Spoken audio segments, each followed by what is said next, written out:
Hello guys, नमस्कार। कैसे हैं आप लोग। मैं विनोद बिंद आप लोगों को बहुत बहुत स्वागत करता हूं दोस्तों अपने YouTube channel study research centre में। और आज हम पढ़ने वाले सिंधु नदी तंत्र के बारे में। ठीक है दोस्तों, तो सिंधु नदी तंत्र के अंतर्गत जितनी भी नदियां हमें महत्वपूर्ण दिखेगी हम उसके बारे में पढ़ेंगे, जो भी एग्जाम की दृष्टि से है। ठीक है, और इसके पिछली वीडियो में हमने गंगा नदी तंत्र के बारे में देखा दोस्तों, बहुत अच्छे ढंग से कवर किया। अगर आप लोग वीडियो नहीं देखे तो जाकर के प्लीज़ उसको देखिएगा। ठीक है, तो आइए शुरुआत करते हैं सिंधु नदी तंत्र के बारे में। दोस्तों सिंधु नदी तंत्र की बात करें तो सिंधु नदी इस तंत्र की सबसे महत्वपूर्ण नदी है। एक मिनट दोस्तों, थोड़ा सा ये हिल रहा है, जस्ट वेट। ठीक है, तो अगर हम सिंधु नदी को देखें तो देखिए ये आपको दिख रहा होगा, यहाँ से मैंने एक मैप बनाया है। ये आपका बोखरचू ग्लेशियर है। ठीक है, बोखरचू ग्लेशियर है और इसी के पास मानसरोवर झील है। इस मानसरोवर झील से ये सिंधु नदी का उद्गम हुआ और ये सिंधु नदी यहाँ से निकलते हुए जम्मू कश्मीर से होते होते ये पाकिस्तान की तरफ से निकल जाती है। ठीक है, तो सिंधु नदी का उद्गम जो है बोखरचू ग्लेशियर से हुआ है। ध्यान रखिएगा, बोखरचू ग्लेशियर। अगर एग्जाम में दे मानसरोवर झील तो मानसरोवर झील भी करना है।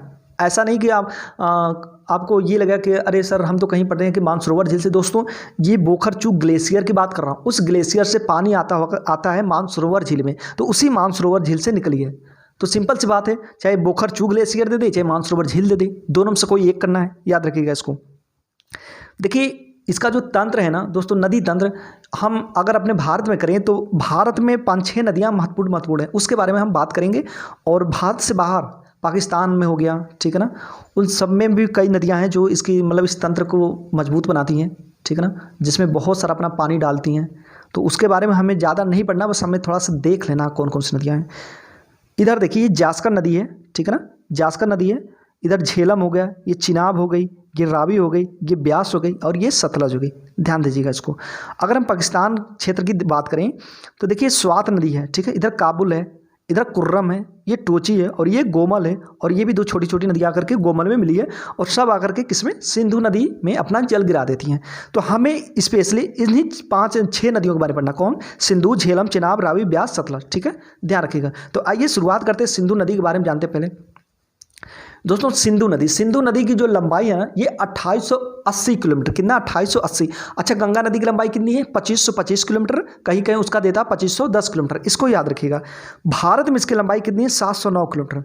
देखिए दोस्तों, हमने पहले ही बोला था, पिछली वीडियो में भी बताया था कि इसकी लंबाई जो है ना भारत में कम है, दूसरे देशों में ज़्यादा है लेकिन भारत में कम है। देखिए इसकी लंबाई 2880 किलोमीटर जरूर है, बट भारत में लंबाई कितनी है? 709 किलोमीटर ही बहती है। ध्यान रखिएगा इसको।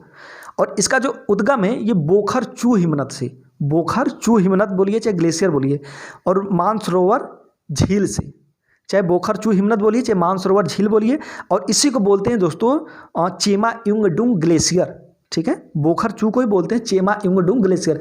अगर इन दोनों में से अगर ये ना दे, ये दे दे चेमा युंगडुंग ग्लेशियर, तो इसको ध्यान रखना है। ये नहीं कि अगर हम इसको पढ़े नहीं है दे दे तो फिर बड़ा मुश्किल हो जाए, ऐसा नहीं है। दोनों को याद रखिएगा।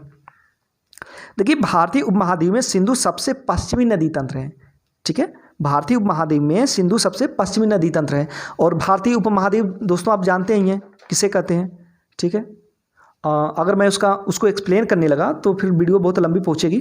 तो अभी उसका चैप्टर आएगा ना तो उसके बारे में बताएंगे भारतीय उपमहाद्वीप किसे कहते हैं। ठीक है ना, इसका एरिया कितना दूर तक है सब बताएंगे आपको। ये देखिए गिलगिट गार्ज 5200 मीटर गहराई, ठीक है, के पास सिंधु नदी दक्षिण की ओर मुड़ जाती है। दोस्तों ये जो सिंधु नदी है ना एक गार्ज का निर्माण करती है, उसे बोलते हैं गिलगिट गार्ज। ठीक है, वहाँ पे ये 5200 मीटर गहराई में बहती है और वहीं पर से फिर सिंधु नदी दक्षिण की ओर मुड़ करके पाकिस्तान में प्रवेश कर जाती है। इसको याद रखिएगा। यह अंतर्राष्ट्रीय नदी है। ठीक है, चीन में बहती है, भारत में बहती है, पाक में बहती है, पाकिस्तान। और सिंधु नदी के बाएं तट पर मिलने वाली नदियों की बात करें तो देखिए क्रम से सिंधु, झेलम, चिनाब, रावी, ब्यास और सतलज। याद रखिएगा क्रम से दोस्तों, सिंधु, झेलम, चिनाब, रावी, ब्यास, सतलज। और सिंधु नदी तंत्र की 2 नदियां जो है ना मानसरोवर झील तिब्बत से निकलती हैं। ठीक है ना, इसको याद रखिएगा। अभी कौन कौन सी निकलती है उसके बारे में हम डिटेल से एक एक करके पढ़ेंगे दोस्तों, सबके बारे में एक एक करके पढ़ेंगे। ठीक है, देखिए जो शेष 3 नदियां हैं ना वह हिमाचल प्रदेश से निकलती हैं। कौन कौन सी? चिनाब हो गई, रावी हो गया और ब्यास हो गया। चिनाब, रावी, ब्यास ये हिमाचल प्रदेश से निकलती हैं। और 5 नदियां जो हैं सम्मिलित रूप से पठानकोट में अपना जल गिराती हैं। इन्हीं को बोलते हैं हम पंचनद। ठीक है ना, क्या बोलते हैं नदियों को? 5 नदियों को पंचनद। ये जाकर के पठानकोट में अपना मतलब सम्मिलित रूप से जल गिरा देती हैं। सम्मिलित रूप से मतलब कि दोस्तों जैसे झेलम हो गया, वो आकर के चिनाब में मिल गई, रावी है चिनाब में जाकर के मिल गई, ठीक है, और इधर ब्यास है तो सतलज में आकर के मिल गई। फिर सतलज और चिनाब जो आगे इन दोनों को, इन सबका पानी लेकर के आगे बढ़ते हैं, एक में मिल जाते हैं, फिर वहाँ से जो 5 नदियाँ हैं उन सभी का जल एक हो गया और जाकर के सीधे सिंधु नदी में गिर जाता है, तो उसे पंचनद बोलते हैं, ध्यान रखिएगा। अब हम पढ़ेंगे झेलम नदी के बारे में, एक एक करके अब देखते हैं सबके बारे में, ठीक है। देखिए झेलम नदी की बात करें तो दोस्तों इसका जो अन्य नाम है ना, इसे बितस्ता नदी भी बोलते हैं, इसको ध्यान रखिएगा। इनका जो उद्गम है ये है बेरीनाग झील के जल स्रोत शेषनाग झील से। दोस्तों इसमें कहीं कहीं लिखा होता है किताबों में शेषनाग झील तो कहीं बेरीनाग झील, ठीक है, तो लेकिन यहाँ पर हमको ये ध्यान रखना है बेरीनाग झील के जल स्रोत शेषनाग झील से, मतलब जो शेषनाग झील है ना, इसका जो जल का स्रोत है बेरीनाग झील है, ठीक है, तो इसको याद रखिएगा। दोनों में से कोई दे दे, एक दे दे तो करना है ठीक से, मतलब कि शेषनाग झील में ही बेरीनाग झील का पानी आता रहता है, इस चीज़ को याद रखिएगा।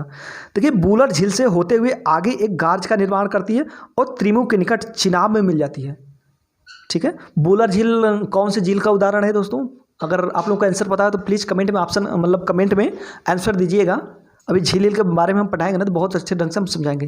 वो जो बूलर झील है ये कौन से झील का उदाहरण है, ठीक है, और इसका 2-3 क्वेश्चन बनता है, इसका बूलर झील का 2-3 क्वेश्चन बनता है, इसको याद रखिएगा, बहुत ही इंपॉर्टेंट झील है, एग्जाम में कई बार इससे क्वेश्चन आ जाते हैं। अभी हम ब्रह्मपुत्र नदी तंत्र के बारे में दोस्तों पढ़ लेंगे ना, तो उसके बाद झील को ही हम आगे बढ़ेंगे, ठीक है। झील के बारे में जो भी है चीज़ें देखेंगे, भारत में कितनी झीलें हैं, कौन कौन सी है, कौन सी गोखुर झील है, तो कौन से कयाल झील है, लंगून झील है, सबके बारे में देखेंगे। देखिए और त्रिमुख के निकट चिनाब में या मिल जाती है, कौन? झेलम नदी त्रिमुख के निकट चिनाब में मिल जाती है। और झेलम नदी में अनंतनाग से बारामूला तक नौका गम्य है। कई बार एग्जाम में पूछ चुका है कि मतलब कि जो इसमें झेलम नदी में कहाँ से लेकर के कहाँ तक हम नौका को मतलब चलाया जाता है, तो अनंतनाग से लेकर के बारामूला तक, ठीक है।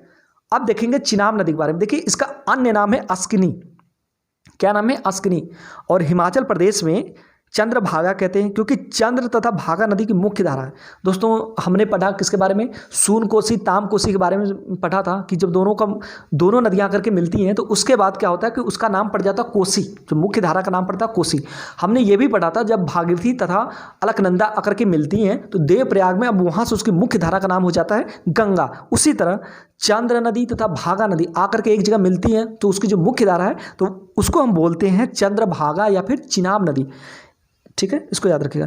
और इसका जो उद्गम है ये बारालाचा दर्रा है, हिमाचल प्रदेश से, बारालाचा दर्रा हिमाचल प्रदेश से निकली है, ठीक है।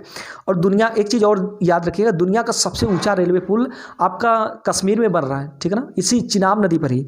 उधमपुर से श्रीनगर बारामूला रेल लिंक का ये हिस्सा है, इसको याद रखिएगा। अब देखेंगे रावी नदी। देखिए रावी नदी का अन्य नाम है परुशड़ी या इरावती। इरावती दोस्तों इसको याद रखें, इरावती लास्ट में त है, अगर इरावदी दे दे तो इरावदी का नहीं कहना, इरावदी म्यांमार की नदी है दोस्तों, बहुत ही महत्वपूर्ण। इरावदी जो है म्यांमार की नदी है, ये इरावती है, इरावदी नहीं, इसको याद रखिएगा। इसका जो उद्गम है ये रोहतांग दर्रा से है, ठीक है, और लंबाई 725 किलोमीटर भारत में, लंबाई कितनी है? 725 किलोमीटर भारत में। देखिए गुरदासपुर एवं अमृतसर में पाकिस्तान और भारत के साथ सीमा बनाते हुए यह लाहौर में निकल जाती है, ठीक है। और चंबा शहर हिमाचल प्रदेश के किनारे स्थित है, मतलब जो चंबा शहर है ना दोस्तों ये इसी नदी के किनारे स्थित है। चिनाब नदी में मिल जाती है मुल्तान के निकट, तो मुल्तान के निकट इसका जो है ना ये जाकर के वहाँ पे मुल्तान के निकट चिनाब नदी में मिल जाती है, इसको याद रखिएगा। अब पढ़ेंगे ब्यास नदी के बारे में, इसी को बोलते हैं बिपाशा नदी, ठीक है। इसका उद्गम जो है ब्यासपुर या ब्यास कुंड भी बोलते हैं, रोहतांग दर्रा से। अन्य नाम इसका है बिपाशा अर्गिकिया, ठीक है ना। इसका अन्य नाम जरूर से याद रखिए दोस्तों, अगर मतलब पूछते अर्गिकिया जो नदी है ये कहाँ से निकली है तो आपके माइंड से आउट हो जाएगा, क्योंकि आपने ये पढ़ा ब्यास नदी जाना है और उसका ज़्यादा नाम जाना बिपाशा बोलते हैं, लेकिन अर्गिकिया पूछते हैं, आपने जब उसका अन्य नाम ही नहीं सुनेंगे तो फिर कैसे कर पाएंगे, तो बड़ा मुश्किल होता है ये सब चीज़ें हो जाना, तो ज़रूरी है कि इसको याद रखा जाए। देखिए कपूरथला तथा अमृतसर जिला से होकर के सतलज नदी में जाकर के हरिके बैराज के पास मिल जाती है, ठीक है ना। ये कपूरथला तथा अमृतसर जिला से होते हुए एक दोस्तों बांध बनाया गया है, भाखड़ा नांगल बांध, आप लोग को अच्छी तरह से पता है ना, तो मतलब इन्हीं सब नदियों पर बनाया गया, किस पे? सतलज पे तथा ब्यास पे, ठीक है। तो वहाँ पे हरिके बैराज के पास में मिल जाती हैं। अब देखेंगे सतलज नदी के बारे में, ठीक है। तो सतलज नदी के बारे में देखेंगे, फिर उसके बाद बागनाथ के बारे में भी देख लेंगे। देखिए इसका अन्य नाम जो है सताद्रु, सतुद्री या फिर सतलु नदी भी बोलते हैं इसको। इसका उद्गम राकसताल झील तिब्बत से है और यह पूर्ववर्ती नदी है। पूर्ववर्ती नदी का मतलब दोस्तों की जैसे हिमालय के उत्थान से भी पहले की नदी। आज हिमालय 8,850 मीटर ऊंचा हो गया है, ठीक है ना। तो ये दिन प्रतिदिन मतलब हमेशा निरंतर ये हिमालय की ऊंचाई बढ़ती जा रही है। तो एक समय ऐसा था कि जहाँ हिमालय था ना, वहाँ पे टेथिस सागर था, वहाँ हिमालय नहीं था दोस्तों। सोचिए एक पर्वत जो कि आज 9 किलोमीटर ऊंचाई पर पहुँच गया, वहाँ पे पहले कुछ था ही नहीं, वहाँ पे एक सागर था। फिर कैसे कैसे मतलब क्या क्या प्रक्रिया हुई धरती के अंदर जो हिमालय को उठना पड़ा, वहाँ पे हिमालय को निकलना पड़ा। तब उसके बारे में देखेंगे, बहुत अच्छे ढंग से हिमालय पर्वतमाला के बारे में पढ़ेंगे, ठीक है। तो अभी इसके बारे में देखते हैं, जब हिमालय का जन्म नहीं हुआ था उसके पहले की ये नदियाँ हैं, ध्यान रखिएगा। कहाँ गए, एक मिनट दोस्तों, ये रहा, ये पूर्ववर्ती नदी है, ठीक है ना। पूर्ववर्ती का मतलब होता है हिमालय के उत्थान से पहले की नदियाँ। शिवकिला दर्रा से भारत में ये प्रवेश करती है, ठीक है ना। शिवकिला दर्रा एक है, वहाँ से भारत में प्रवेश कर जाती है। रूपनगर में भाखड़ा नांगल बांध बना हुआ है, इसको याद रखिएगा, भाखड़ा नांगल बांध बहुत ही इंपॉर्टेंट बात है दोस्तों। उसके बाद पढ़ेंगे हम घग्गर नदी, या इसी को बोलते हैं सरस्वती नदी, और इसको बोलते हैं हरका नदी भी, इसका अन्य नाम हरका नदी है दोस्तों। ये अंतःस्थलीय नदी, अंतःस्थलीय नदी का मतलब कि ये जमीन के अंदर अंदर बहती है। इस पर अभी भी बहुत वैज्ञानिक शोध हो रहे हैं, ठीक है ना। ये अभी जो नदी है सरस्वती नदी, ये विलुप्त मानी जाती है, कहीं कहीं इसका मतलब उल्लेख मिलता है, ठीक है ना। बट ये अभी ऐसा माना जाता है कि ज़मीन के अंदर अंदर बह रही है, इस पर अभी भी शोध कार्य चल रहे हैं। देखिए इसका जो उद्गम है ना, ये मालवा पंख से निकली है। कहाँ पे है, अम्बाला के निकट सिरमौर शिवालिक के पाद, मालवा पंख। शिवालिक मतलब दोस्तों जैसे हिमालय है ना, तो हिमालय की मतलब 3 है, एक तो हो गया बृहत हिमालय, एक हो गया लघु या मध्य हिमालय, और सबसे छोटे वाले को शिवालिक हिमालय बोला जाता है। तो अभी हम पढ़ेंगे उसके बारे में, किसके बारे में, हिमालय के बारे में। ये चैप्टर समाप्त होगा ना तो हम पर्वत ही शुरू करेंगे, ठीक है। अब देखिए मैदान में प्रवेश करने के बाद यह विलुप्त हो जाती है और करनाल में प्रकट होती है। करनाल मतलब हरियाणा में, ठीक है। मैदान जैसे पहाड़ों से निकली, उसके बाद जब मैदानों में इसको जाना हुआ ना, तो वहाँ पे विलुप्त हो जाती है, दिखती ही नहीं है, ठीक है। फिर क्या होती है, कुछ दूर आगे जाएंगे तो करनाल एक जगह पड़ता है हरियाणा, वहाँ पे दिखने लगती है। फिर कुछ दूर जाती है, फिर लुप्त हो जाती है। उसके बाद हनुमानगढ़, ठीक है दोस्तों, ये राजस्थान पड़ता है हनुमानगढ़, वहाँ पे मतलब फिर से लुप्त हो जाती है। अच्छा एक मिनट दोस्तों, बाद लुप्त होती है, करनाल में प्रकट होती है। तो इस तरह मतलब कई जगह ये लुप्त होती है, प्रकट होती है, लुप्त होती है, प्रकट होती है, ध्यान रखिएगा इसको। तो इस तरह से हमारा ये सिंधु नदी तंत्र समाप्त हो गया दोस्तों। अब हम नेक्स्ट में पढ़ेंगे ब्रह्मपुत्र नदी तंत्र, ठीक है। तो ठीक है, वीडियो स्टॉप करते हैं इसी पर। नमस्कार।